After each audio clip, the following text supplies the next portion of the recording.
Welcome to HDV9 news బులెటిన్ల ముందుగా headlines.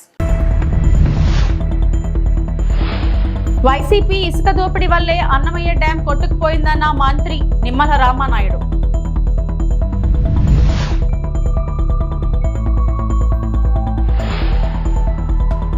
Godavari Banakacherla ప్రాజెక్టుతో తెలంగాణకు అన్యాయం హరీష్ రావు.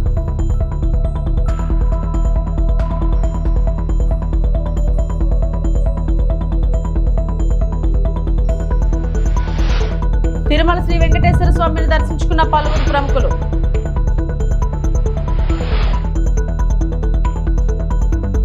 గత పాలకుల ఇసుక దోపిడీ వల్లే అన్నమయ్య డ్యాం కొట్టుకుపోయిందని మంత్రి నిమ్మల రామానాయుడు ఆరోపించారు. డ్యాం కొట్టుకుపోవడం వల్ల 41 మంది చనిపోతే మాజీ సీఎం జగన్ కనీసం పరామర్శించలేదని విమర్శించారు. అన్నమయ్య డ్యాం నిర్మాణానికి అంచనాలు రూపొందిస్తున్నట్లు మంత్రి తెలిపారు. అన్నమయ్య జిల్లా రాజంపేటలో జరిగిన సమీక్ష సమావేశంలో పాల్గొన్న ఆయన హంద్రీనీవా ప్రాజెక్టుకు బడ్జెట్లో 3,240 కోట్ల రూపాయలు కేటాయించామని, ఖరీఫ్ మొదలయ్యేలోగా మొదటి దశ పూర్తి చేస్తామని వెల్లడించారు. ఏ నియోజకవర్గానికి వెళ్ళినా, ఏ ప్రాంతానికి వెళ్ళినా, అందులో ప్రత్యేకించి రాయలసీమ నుంచి ఈ యొక్క మహానాడుకి పెద్ద ఎత్తున స్పందన వస్తుంది. ఎప్పుడా అని మహానాడు కోసం ఈ యొక్క రాయలసీమ ప్రజలు ఎదురు చూస్తున్నటువంటి పరిస్థితి. దానికి ఉదాహరణ ఇవాళ నేను రాజంపేట నియోజకవర్గం చేసినప్పుడు ఇప్పుడే ఉన్నటువంటి రైతాంగం కానీ ప్రజలు కూడా చెప్తూ ఉన్నారు. ఆ రోజు జగన్మోహన్ రెడ్డి పాలనలో అన్నమయ్య ప్రాజెక్టు కొట్టుకుపోయినటువంటి పరిస్థితి. మీ అందరికీ తెలుసు, అన్నమయ్య విధ్వంసానికి గురైంది, అన్నమయ్య ధ్వంసమైంది అని అంటే అది జగన్మోహన్ రెడ్డి యొక్క దోపిడీకి, జగన్మోహన్ రెడ్డి యొక్క లూటీకి అన్నమయ్య ప్రాజెక్టు బలైపోయినటువంటి పరిస్థితి. ఖచ్చితంగా ఈరోజు మీ అందరి ఆశీర్వాదంతో ప్రజాప్రభుత్వం వచ్చింది. అన్నమయ్య ప్రాజెక్టును కూడా పునర్నిర్మాణం చేసేటువంటి క్రమంలో మేము కూడా దాని మీద కూడా దృష్టి పెట్టాం. ఆ ఎస్టిమేషన్ చేసిన వెంటనే ఆ యొక్క అన్నమయ్య ప్రాజెక్టును కూడా పూర్తి చేసేటువంటి బాధ్యత తీసుకోవడం జరుగుతుంది.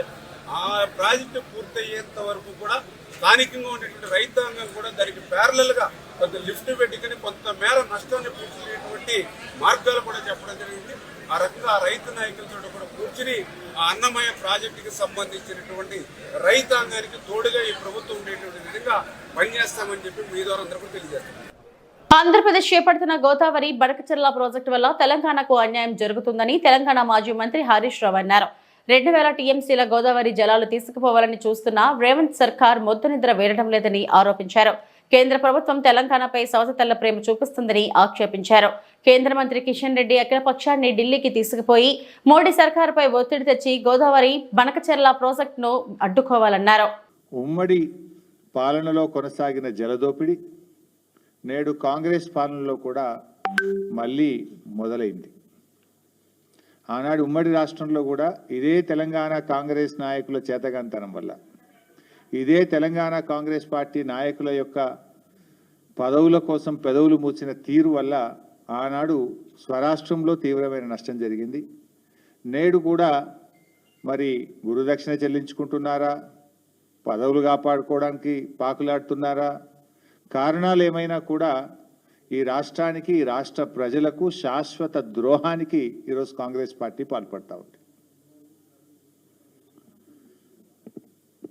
ఒకటి కాదు, రెండు కాదు, శాశ్వతంగా 200 టీఎంసీల గోదావరి జలాలను తరలించుకుపోయేటువంటి కుట్ర జరుగుతూ ఉంది. గోదావరి బంకచెర్ల ప్రాజెక్ట్ ఏదైతే ఆంధ్రప్రదేశ్ ప్రభుత్వం తలపెట్టిందో, ఈ ప్రాజెక్టు నిర్మాణం వల్ల తెలంగాణకు తీవ్రమైన నష్టం జరగబోతూ ఉంది. పైకి ఏం మాట్లాడుతున్నారు, ఏముంది ఏదో సముద్రంలో కలిసే నీళ్లు తీసుకుపోతే తప్పేంది అని మాట్లాడుతూ ఉన్నారు. మరి గోదావరిలో అన్ని నీళ్లు ఉన్నదే నిజమైతే, సముద్రంలో కలిసే నీళ్ళు అయితే మరి తెలంగాణ రాష్ట్ర ప్రభుత్వము గోదావరి మీద ప్రాజెక్టులు చేపడితే ఎందుకు మోకాలడ్డం పెట్టిండ్రు? తెలంగాణ ప్రభుత్వం చేపట్టిన ప్రాజెక్టులను రద్దు చేయాలని, అనుమతులు ఇవ్వొద్దని ఆ రోజు కేంద్ర ప్రభుత్వానికి లేఖల మీద లేఖలు ఎందుకు రాసిండ్రు? ఏముంది ఏదో సముద్రంలో కలిసే నీళ్లు తీసుకుపోతే తప్పేంది అని మాట్లాడుతూ ఉన్నారు. మరి తెలంగాణ రాష్ట్ర ప్రభుత్వము గోదావరి మీద ప్రాజెక్టులు చేపడితే ఎందుకు మోకాలడ్డం పెట్టిండ్రు? ఆ రోజు కేంద్ర ప్రభుత్వానికి లేఖల మీద లేఖలు ఎందుకు రాసిండ్రు? గోదావరి బనకచెర్ల ప్రాజెక్టు కొత్త ప్రాజెక్టు కాదా? అసలు కేంద్ర ప్రభుత్వం ఎందుకు నిద్రపోతా ఉంది? ఏ ఒక్క అనుమతి లేకుండా నియమ నిబంధనలన్నీ బుల్డోజ్ చేస్తూ కేంద్రం జుట్టు తన చేతుల్లో ఉంది అని చెప్పి రీతిన రాత్రికి రాత్రి ప్రాజెక్టు రూపకల్పన చేసి ఇవాళ టెండర్లు పిలిచి ముందుకు పోతా ఉన్నారు. ఇది ఎక్కడి పద్ధతి అని నేను అడుగుతా ఉన్నా. బడ్జెట్ లో మనకు గుండు సున్నా పెట్టినరు, మన ప్రాజెక్టులకు అనుమతిస్తలేరు, మనకు ఏమీ రావడం లేదు, నేను నీతి ఆయోగ్ మీటింగ్ ను బైకాట్ చేస్తున్నా అని చెప్పి అసెంబ్లీలో చెప్పిండు. ఈ గోదావరి బంకచెర్ల ప్రాజెక్టును గట్టిగా ఎదిరించడానికే పోయిండేమో, నిలదీయడానికే పోయిండేమో ప్రధానమంత్రిని నేను అనుకున్నా. కానీ చూస్తే అసలు ఈ ప్రాజెక్టు గురించి మాట్లాడిన సందర్భం కూడా లేదు. నీటిపారుదల శాఖ మంత్రి ఏం చేస్తున్నట్టు, ముఖ్యమంత్రి ఏం చేస్తున్నట్టు, ఈ రాష్ట్రానికి ఇంత తీవ్రమని నష్టం జరగబోతా ఉంటే ఎందుకు స్పందించరు? ఏ క్లియరెన్స్ లేకుండా వాళ్ళు కడుతూ పోతుంటే ఎందుకు రాష్ట్ర ప్రభుత్వం మౌనంగా ఉన్నది? కిషన్ రెడ్డి గారు, బండి సంజయ్ గారు, మీకు బాధ్యత లేదా అని అడుగుతా ఉన్నా. ఈ రాష్ట్రానికి అన్యాయం జరుగుతా ఉంటే మీరు ఏం చేస్తున్నారో నేను అడుగుతా ఉన్నా. కేబినెట్ మీటింగ్ లో ప్రధానమంత్రి గారికి మీరు చెప్పరా, కేంద్ర ప్రభుత్వం 50% నిధులు గ్రాంట్ కింద ఇస్తుందట, మరో 50% నిధులు FRBM కు అదనంగా అప్పు తెచ్చుకోవడానికి అనుమతిస్తుంది అని చెప్పి చంద్రబాబు నాయుడు గారు స్వయంగా ప్రెస్ మీట్ లో చెప్తున్నారు, పత్రికల్లో వార్తలు వస్తున్నాయి. ఎట్లా ఇస్తారు? కిషన్ రెడ్డి గారు ఆల్ పార్టీ డెలిగేషన్ లీడ్ చేయండి, మేమందరం వస్తాం ప్రధానమంత్రి గారి దగ్గరికి. ఈ రాష్ట్రం యొక్క ప్రయోజనాలు మీరు కాపాడలేకపోతే ఆ పదవిలో ఉండే అర్హత కూడా మీకు లేదు అని చెప్పి నేను మనవి చేస్తా ఉన్నా. తిరుమల శ్రీ వెంకటేశ్వర స్వామి వారిని పలువురు ప్రముఖులు దర్శించుకున్నారు. సోమవారం ఉదయం VIP విరామ సమయంలో గుజరాత్ హైకోర్టు న్యాయమూర్తి మానవేంద్రనాథ్ రాయ్, ఏపీ హైకోర్టు న్యాయమూర్తి PDC Shekhar Rao, Karnataka Lokayukta justice VS Patil, MP Vemineni Reddy, Prabhakar Reddy, Vemireddy Prashanth Reddy దంపతులు, సినీ నటి సురేఖవాణి, బుద్ధా ప్రసాద్, ప్రభుత్వ whip Venkatrao, gold man Vijay Kumar, Mallikarjuna Appu స్వామివారిని దర్శించుకుని మొక్కులు చెల్లించుకున్నారు. దర్శనానంతరం ఆలయ రంగనాయకుల మండపంలో వేద పండితులు వేదాశీర్వచనం అందించగా ఆలయ అధికారులు పట్టు వస్త్రాలతో సత్కరించి తీర్థ ప్రసాదాలను అందజేశారు.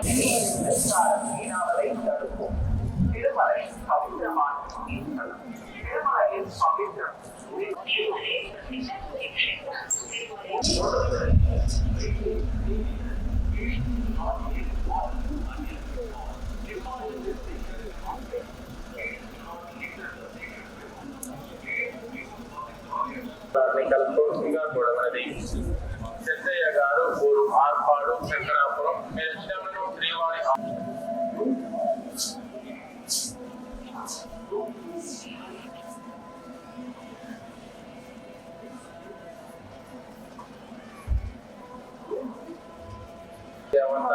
ప్రసార కేంద్రాలు మంజునాథ్ భక్తుల విజ్ఞప్తి ప్రవీణ్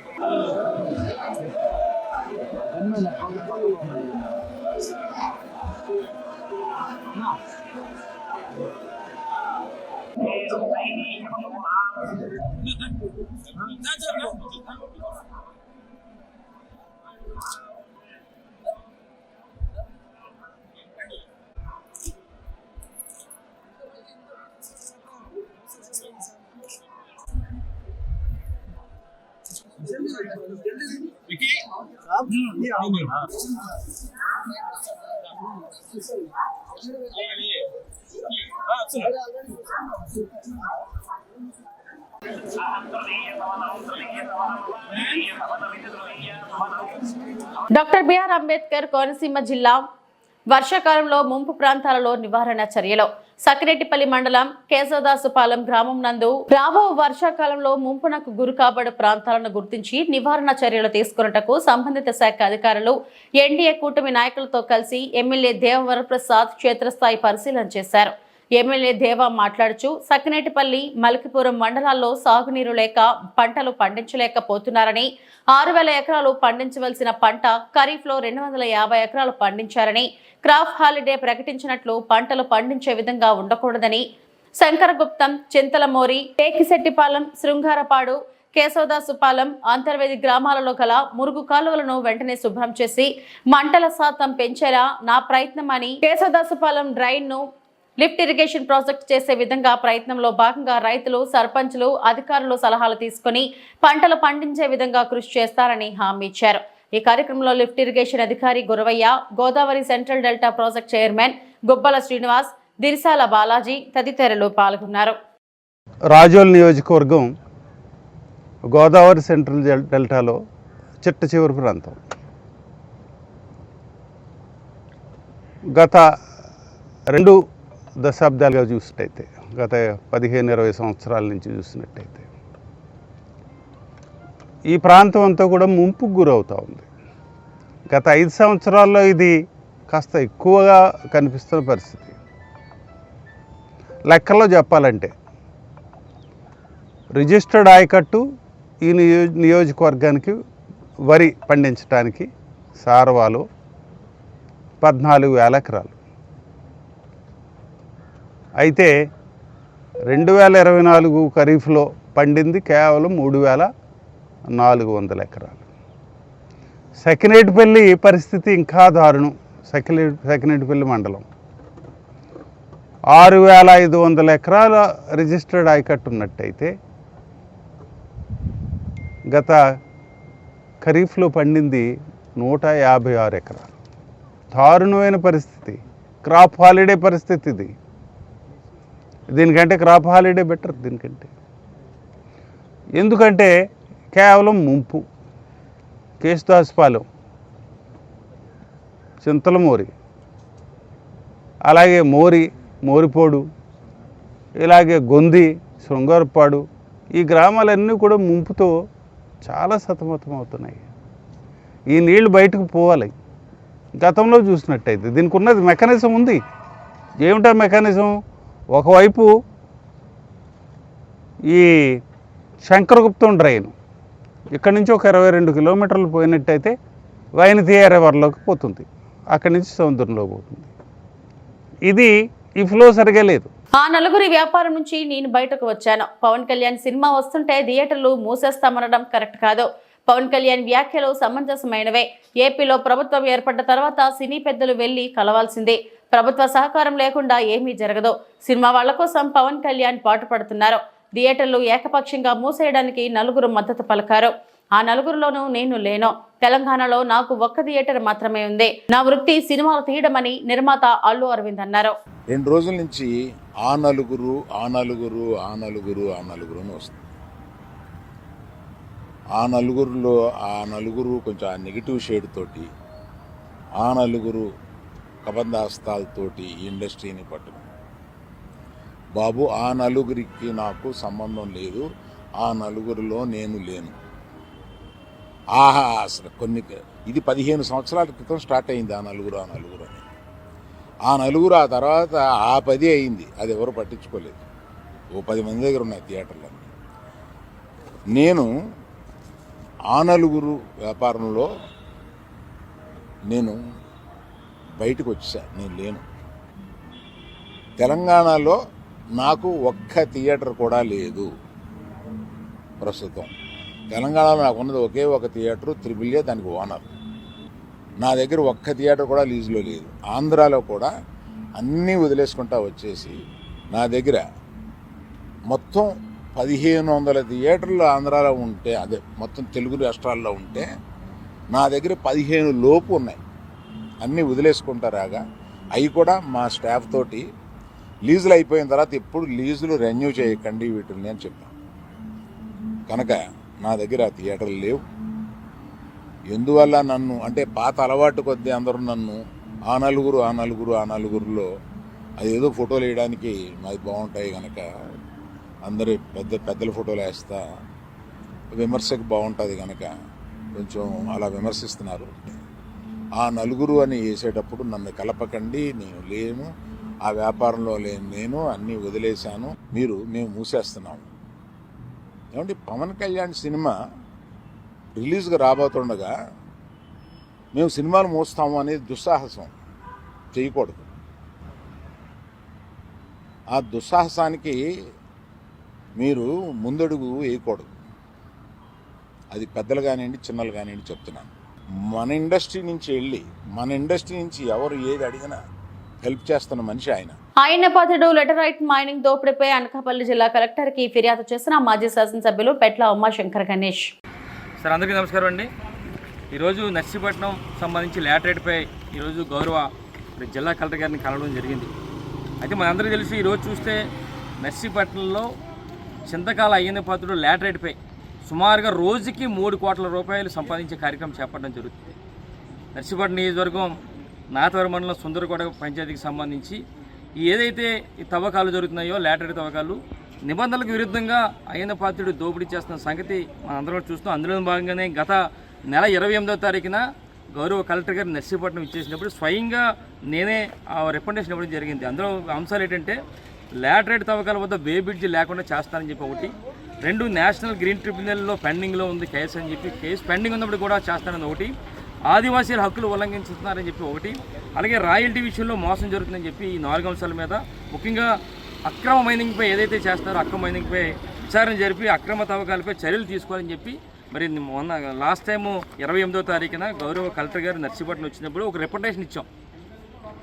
అది రిప్రజెంటేషన్ ఇచ్చినప్పుడు సుమారుగా అది 28వ తారీఖున ఇస్తే 15 రోజులు గడువు తేదీ అని చెప్పి చెప్పడం జరిగింది. అంటే 13/5/2025 గడువు తేదీ, అంటే సుమారుగా 15 రోజులు అయిపోయింది. గడువు తేదీ అయ్యి 15 రోజులు అయిన తర్వాత మన గడువు తేదీ 15 రోజులు అయింది.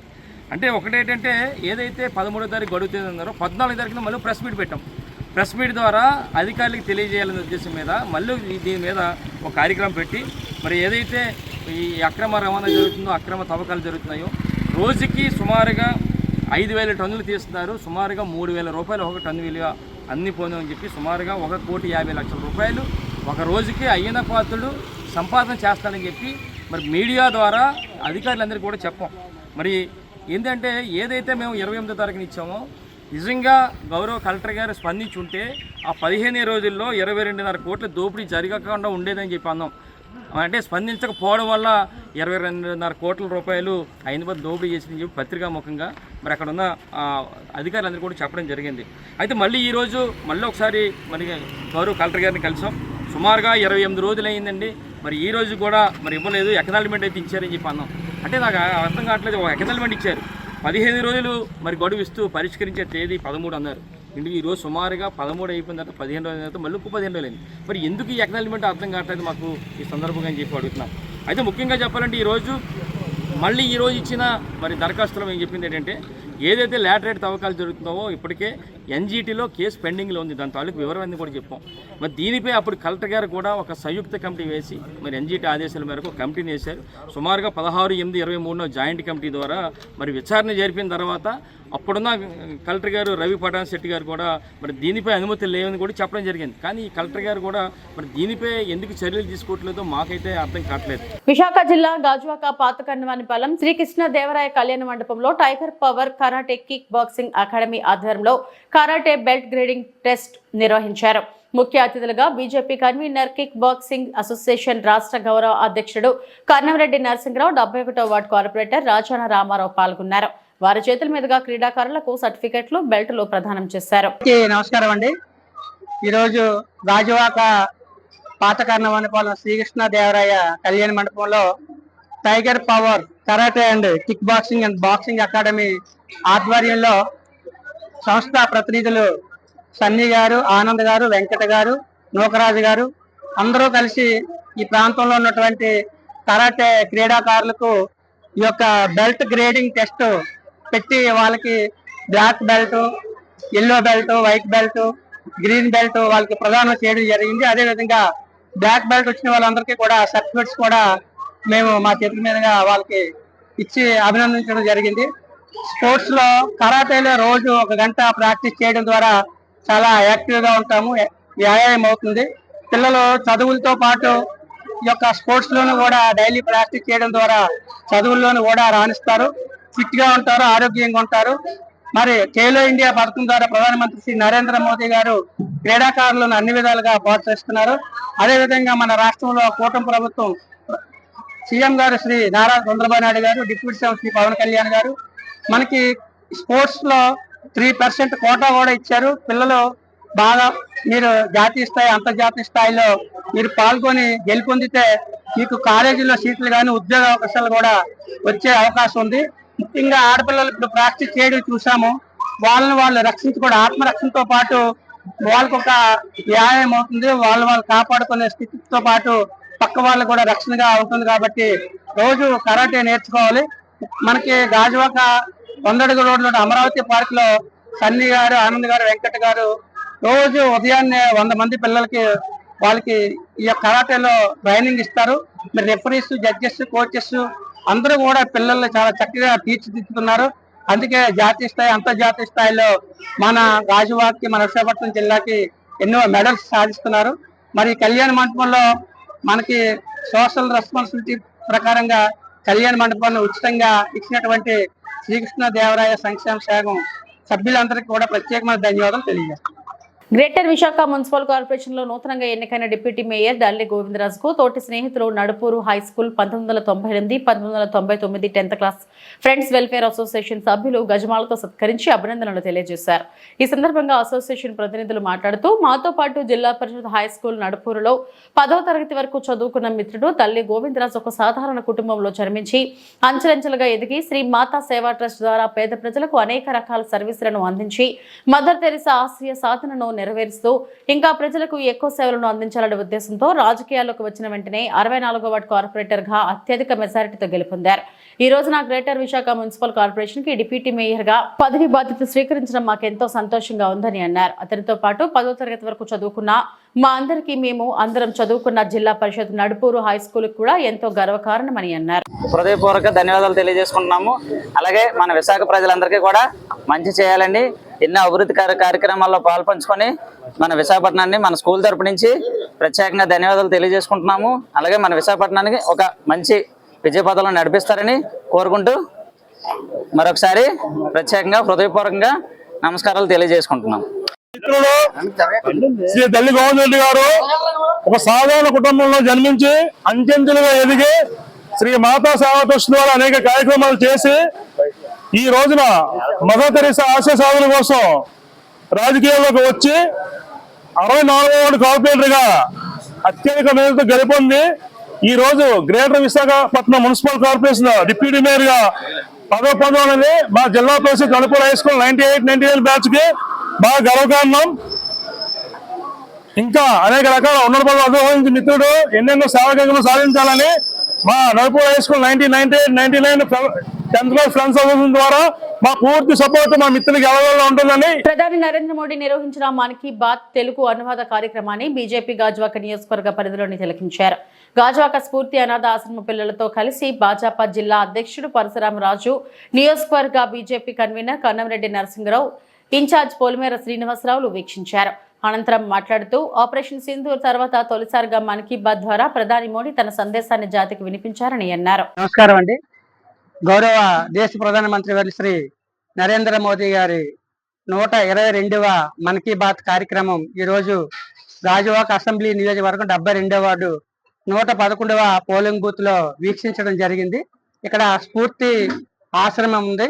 ఆ ఆశ్రమంలో ఉన్న పిల్లలతో ముఖ్య అతిథిగా మా జిల్లా అధ్యక్షులు గౌరవనీయులు శ్రీ పరశురామరాజు గారు, మా నియోజకవర్గ ఇన్ఛార్జి మరియు జిల్లా జిఎస్ గారు శ్రీ పొలిమేర శ్రీనివాసరావు గారు ఇంకా మన్ కీ బాత్ కార్యక్రమాన్ని వీక్షించడం జరిగింది.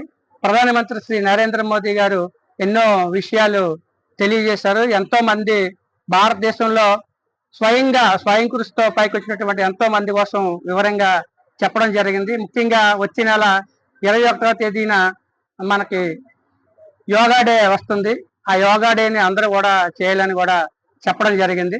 మరి మా జిల్లా అధ్యక్షులు పరశురామరాజు గారు ప్రతి నెల కూడా చివరి ఆదివారం వచ్చే ఈ మన్ కీ బాత్ కార్యక్రమంలో ఆయన కూడా ఒక నియోజకవర్గంలో ఒక పోలింగ్ బూత్ లో పాల్గొని అందరూ వీక్షించి వెంటనే సర్లాప్లో అవన్నీ కూడా అప్లోడ్ చేసి మా కేంద్ర పార్టీకి, రాష్ట్ర పార్టీకి, జిల్లా పార్టీకి ఈ రిపోర్ట్ కూడా సబ్మిట్ చేయమన్నారు. అందులో భాగంగా ఈరోజు గాజువాక అసెంబ్లీలో ఉన్న 20 వార్డుల్లో సుమారు 50కి పైగా 50 ప్రాంతాల్లో ఈ యొక్క మన్ కీ బాత్ కార్యక్రమం వీక్షించి సర్లాప్లో అప్లోడ్ చేయడం జరిగింది. మరి ఈ కార్యక్రమంలో పాల్గొన్న వారందరికీ పేరు పేరున ధన్యవాదాలు. ఇవి ఇప్పటివరకు నా బులెటిన్ అప్డేట్స్. నమస్తే.